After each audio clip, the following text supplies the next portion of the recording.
Hey everyone, it's Reese here, and in today's video we're going to be talking about secondary sources, and specifically where you should be looking to find the best secondary sources for you.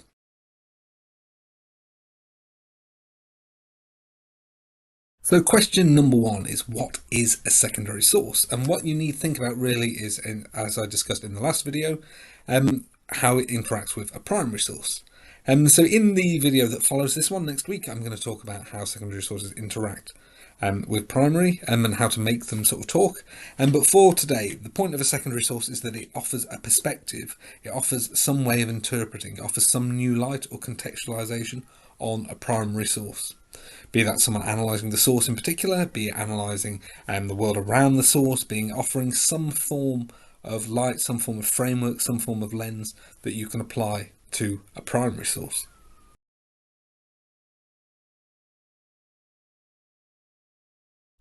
So I would say step one is start with the lecture materials themselves.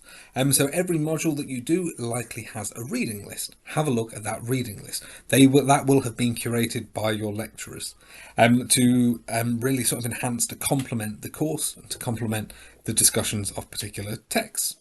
On that note as well, if have a look at the slides, the handouts, the materials that lecturers provide alongside the lectures, and because these will have been written using many of the key secondary sources. So look at what sources the lecturers have used in their own material. What sources are they using to talk about a primary source, to talk about a particular topic. Have a look at those. Those will have been chosen because they are deliberately, consciously useful, because they're the most important books, the most important primary sources and secondary sources, and because they are the most useful, because the lecturer thinks they have value. And so that is the best place to start.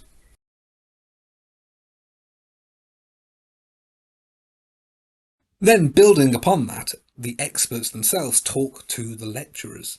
If there's one module leader, talk to them. If you have sort of a module leader and a tutor and more other people on the module, talk to them too. And these are people who know the field. So they likely know which works are better. They likely know the things that are useful. And they can give you pointers as to where exactly you should be looking.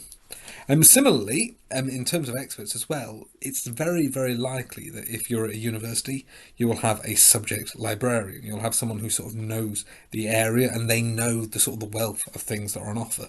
And so go to the subject librarian, talk to them, ask them for their guidance, ask them for their pointers, and they will be able to help you find stuff from an entirely different perspective, but things that will very, very likely be useful.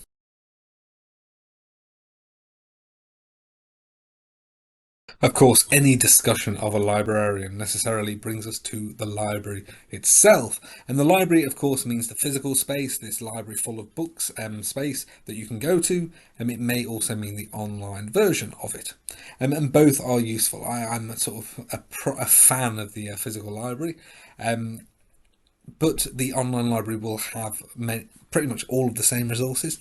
And the tip that I think is really useful is if you have a sense of a book, a topic, a source, and if you can find it on the library, if you can find it in the physical library by going to a particular shelf, and you can find it in a digital library or a library search, and by looking up the name of a topic, whatever, and it's very likely that these sources will provide books, other resources in the vicinity. In a library, if you find a book that you know you want to look at, have a look on the shelf, have a look what's next to it.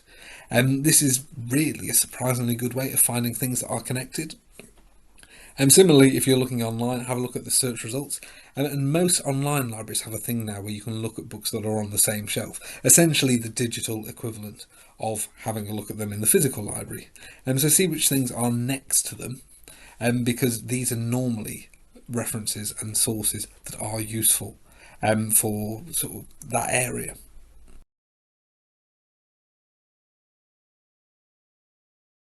Of course, if you are looking online, there are more places you can look than simply a library website.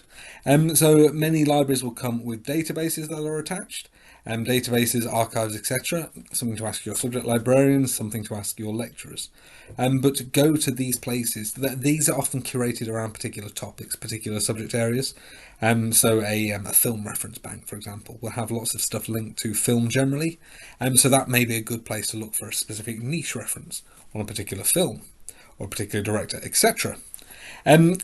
Google Scholar is one that we all love.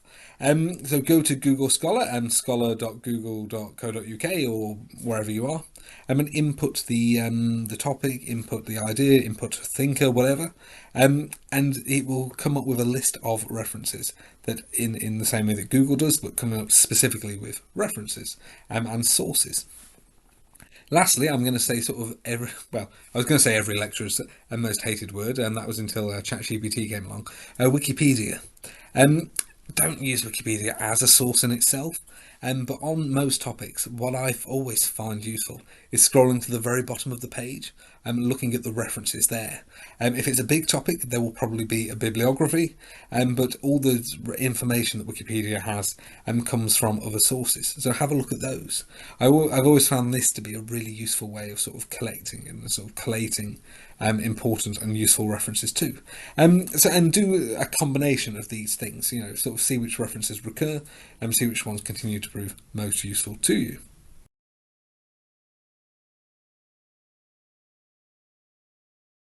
And then my last tip now is something that I call bibliography diving.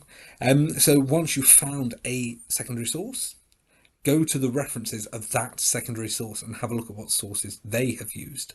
And often, if there are particularly good arguments, if there are particularly useful things, you can use that as a starting point to essentially collate a whole other bunch of useful references.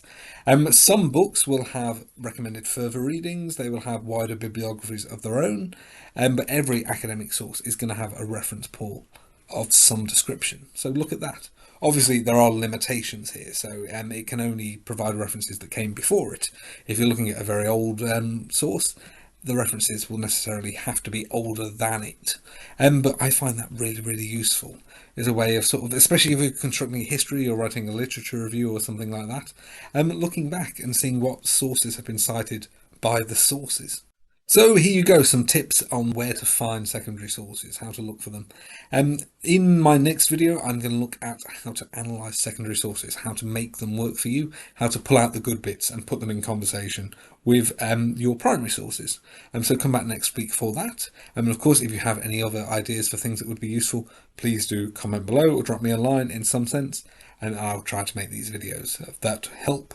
In the meantime, like, comment, ring a bell for notifications, etc., and subscribe, and I'll hopefully see you in the next one. But if you stuck me here, thank you very much for listening.